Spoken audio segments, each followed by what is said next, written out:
Assalamualaikum warahmatullahi wabarakatuh.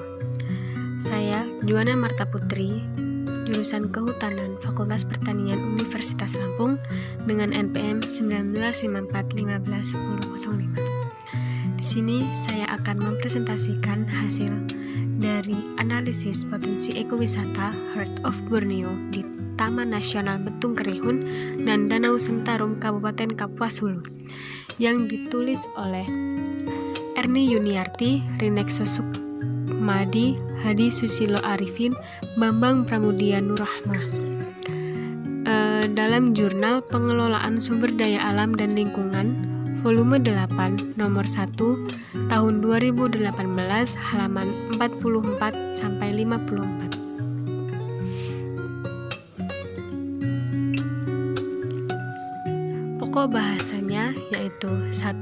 Pendahuluan, yang kedua metode penelitian, yang ketiga hasil dan pembahasan, dan yang keempat kesimpulan. Pertama, pendahuluan.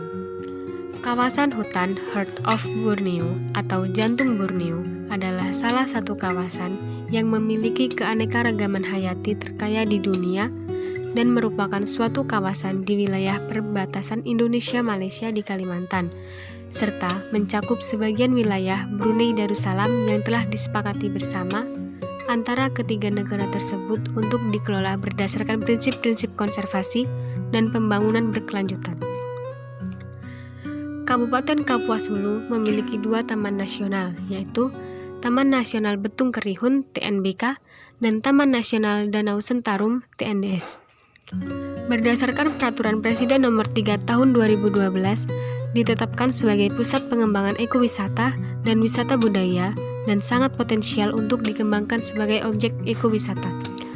Dengan memiliki keunikan masing-masing, kawasan Taman Nasional ini merupakan kawasan pelestarian alam yang memiliki peran penting dalam menjaga keseimbangan sumber daya alam dan harus bersinergi sehingga dalam pengelolaannya harus mempertimbangkan kebijakan-kebijakan yang ada. Yang selanjutnya yaitu faktor penghambat. Faktor penghambatnya berupa 1. Banyaknya objek daya tarik ekowisata yang belum dikelola dan ditata secara profesional. Yang kedua, akses ke jalan objek wisata relatif belum memadai. Dan yang ketiga, peran serta dan kesadaran masyarakat masih relatif rendah. Dan yang terakhir, infrastruktur yang belum memadai untuk menuju ke tempat ekowisata. Sedangkan dampak positifnya yaitu peningkatan ekonomi, konservasi, pemberdayaan masyarakat lokal di sekitar ekowisata, dan pelestarian lingkungan di sekitar ekowisata tersebut. Yang selanjutnya yaitu metode penelitian.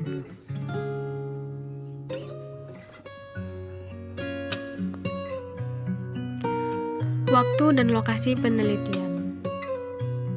Waktu dan lokasi penelitian. Waktu penelitian dilaksanakan pada bulan Januari sampai bulan Juni 2016. Lokasi penelitian berada di Taman Nasional Betung Kerihun, TNBK, Seksi Pengelolaan Taman Nasional SPTN 1, Lanjak Bidang BTN Wilayah 1 Mataso, dan Taman Nasional Danau Sentarum SPTN Wilayah 2 Semitau, Kabupaten Kapuas Hulu. Matriks pengumpulan data, analisis data, yaitu matriks pengumpulan data dan analisis data meliputi variabel yang diukur, teknik pengumpulan data, teknik analisis data, dan output yang diharapkan dalam penelitian. Kemudian metode analisis. Analisis penilaian potensi ekowisata di Taman Nasional ini dilakukan dengan cara penilaian objek dan daya tarik wisata alam menggunakan sistem skor dan pembobotan berdasarkan pedoman analisis operasi dan objek daya tarik wisata alam ADO/ODTWA yang ditetapkan oleh Direktorat Wisata Alam dan Pemanfaatan Jasa Lingkungan Dirjen Perlindungan Hutan dan Konservasi 2003. Penilaian dilakukan untuk mendapatkan bobot dari penilaian setiap unsur terhadap setiap objek wisata berdasarkan 9 kriteria penilaian. Penilaian dilakukan sebagai upaya suatu daerah dalam mengembangkan daerah tujuan wisatanya dan memberikan justifikasi kelayakan suatu kawasan yang layak dikembangkan oleh penelitian.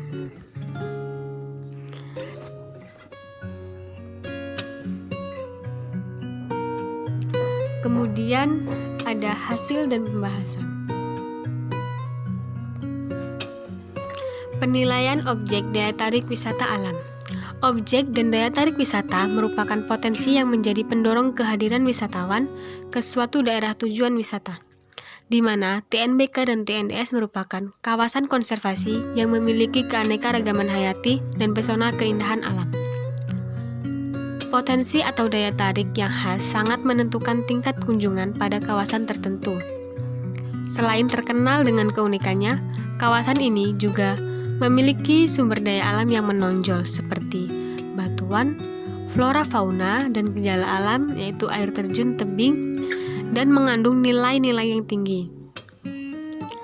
Hasil penelitian menyatakan bahwa banyaknya jenis kegiatan ekowisata mulai dari jungle trekking, bird watching, kegiatan wisata alam dengan tujuan pendakian, camping ground, pendidikan, fishing, dan camping. Kemudian, daya tarik biologi. Berdasarkan database flora di kawasan TNBK, terdapat 1.216 jenis flora yang telah diidentifikasi, termasuk dalam 418 marga dan 110 suku. Di dalamnya terdapat 75 jenis yang endemik Borneo dan sebanyak 14 jenis merupakan catatan baru. Sedangkan potensi flora di lokasi Embaloh sekitar 83 jenis tumbuhan yang sudah teridentifikasi dan sebagian yang sedang dalam proses identifikasi untuk menentukan jenis. Kawasan di TNDS memiliki kurang lebih 794 jenis pohon dan perdu anggrek, 2,9% dari 27.500 jenis tumbuhan berbunga di Indonesia. Secara umum, potensi fauna di kawasan TNBK adalah mamalia 48 jenis, primata 17 jenis, burung 301 jenis, herpetofauna 103 jenis, ikan 112 jenis, dan serangga 170 jenis.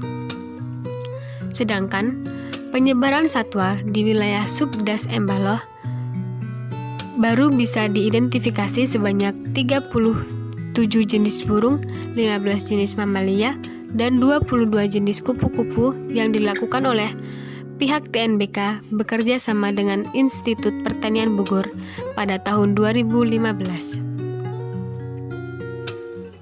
Selanjutnya yaitu daya tarik fisik. Kawasan Taman Nasional ini memiliki berbagai macam ekosistem. Ada 5 tipe ekosistem di lokasi Embaloh di kawasan TNBK, yaitu hutan aluvial, hutan dipterokarpase, hutan subgunung, dan hutan gunung BBTNBK 2015.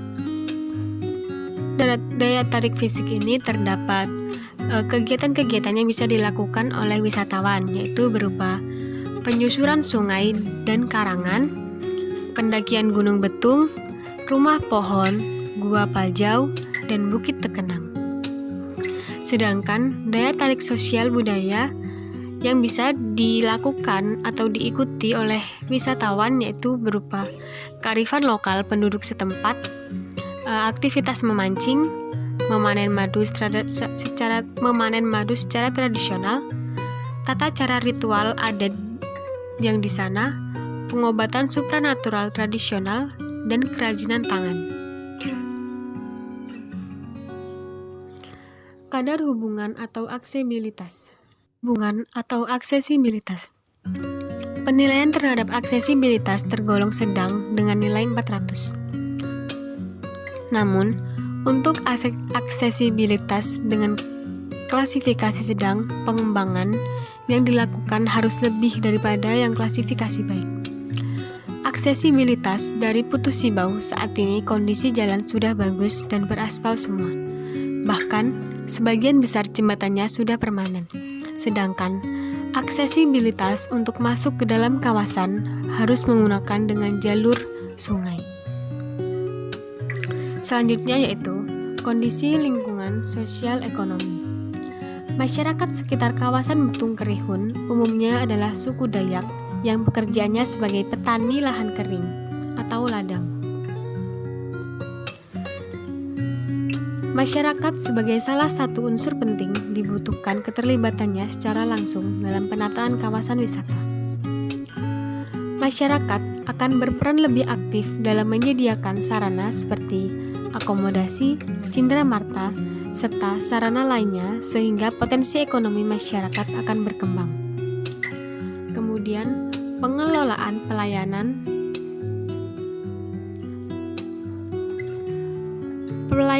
petugas dan masyarakat terhadap wisatawan maupun orang baru dinilai baik dengan nilai 25 dilihat dari segi keramahan, hospitality, kesiapan, dan kesanggupan mengarahkan wisatawan menuju tempat ekowisata.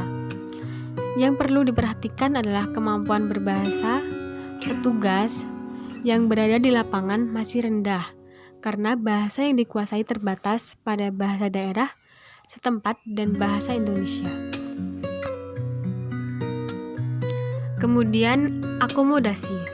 Ini merupakan salah satu kriteria yang diperlukan dalam kegiatan wisata, khususnya wisatawan dari tempat yang cukup jauh atau suatu yang disediakan untuk memenuhi kebutuhan, misalnya tempat menginap atau tempat tinggal sementara bagi orang yang bepergian.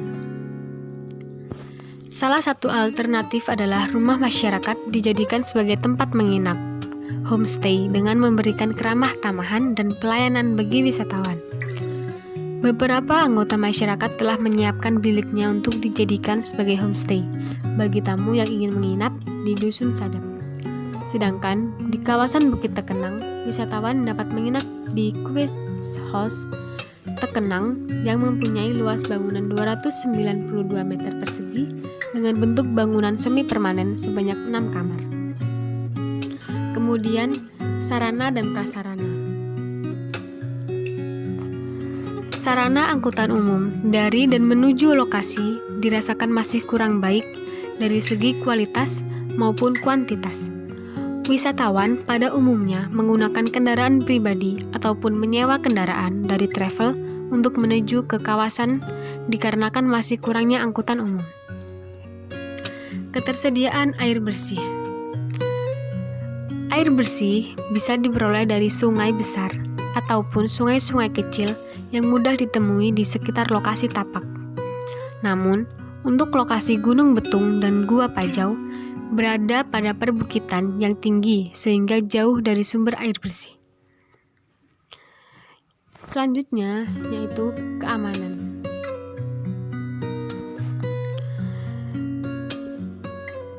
Pembangunan pariwisata pada hakikatnya berbasis pada keamanan.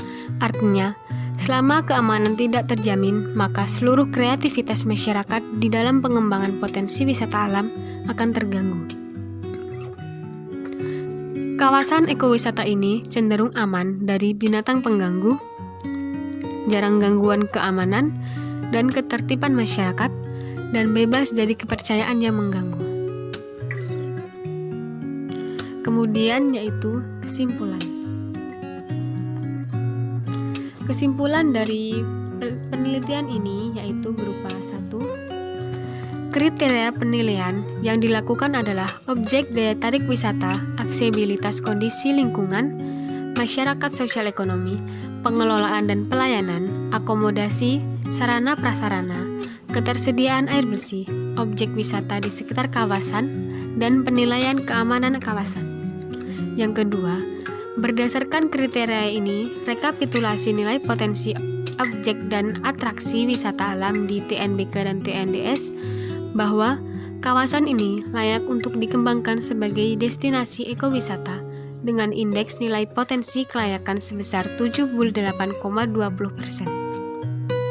Yang keempat, beberapa kriteria yang memiliki nilai sedang atau belum layak dikembangkan memerlukan perhatian dan pembenahan seperti aksesibilitas dan akomodasi sehingga dapat menjadi prioritas jika kawasan taman nasional ini dikembangkan menjadi destinasi ekowisata. Kemudian yang keempat, potensi ini memerlukan penanganan yang sebaik mungkin agar memiliki nilai dan berkontribusi bagi pembangunan daerah. Baiklah, sekian presentasi dari saya. Jika terdapat banyak kesalahan, saya mohon maaf dan saya akhiri. Wassalamualaikum warahmatullahi wabarakatuh.